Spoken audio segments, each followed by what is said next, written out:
Hey Eric, it's Chris, just wrapping up your system. Wanted to make you a little video guide on what connects to where in your ProMaster. When you receive the system and unpack it, you're going to want to take off the cover from the negative bus bar, just like that. You'll want to take off this cover from the circuit breaker box. There's 4 Phillips screws, and then it just lifts off. You'll want to take off this cover.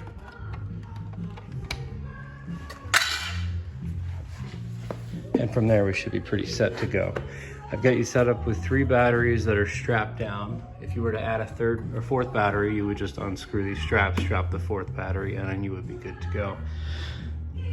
As far as connecting to the ProMaster, the alternator line from your starter battery would get run into this breaker right here. So you would just route the cable through this hole into this terminal and tighten it down with a Phillips head screwdriver. Then you could turn that breaker on, and that would allow connectivity from your starter battery to the DC charger. You'll also need a chassis ground or a line from the negative terminal of the starter battery. That line will get run to the negative bus bar, and you can double up on either of these posts here. These are already doubled up on for the inverter, but you can add as many as you can physically fit without detriment. So as far as solar goes, your solar positive line, just like the alternator, will run in here.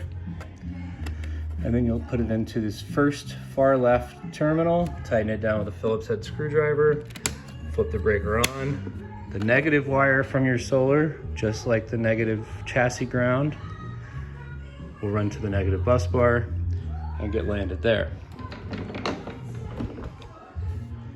That covers the DC connections, except for a few. Your air conditioner will connect to this post right here. It's a 10mm nut. This yellow lever shows you the condition of the breaker. Up is on, and if you push this, it will disconnect. If you come and you find that this is already down at some point, then you know the breaker tripped. This is an 80 amp breaker, which is what's called out for the RTX 2000. So if you do get repeated trips, then we know something's going on. These breakers from left to right, solar panels, starter line from your starter battery, the actual charging unit to the battery, and then your load panel, which is this guy right here. So this is where you'll be connecting your lights and not air conditioner, lights, and your heater and your refrigerator, etc. Positives here and here, negatives here. I am including a fuse kit for this as well. Moving on to the AC connections.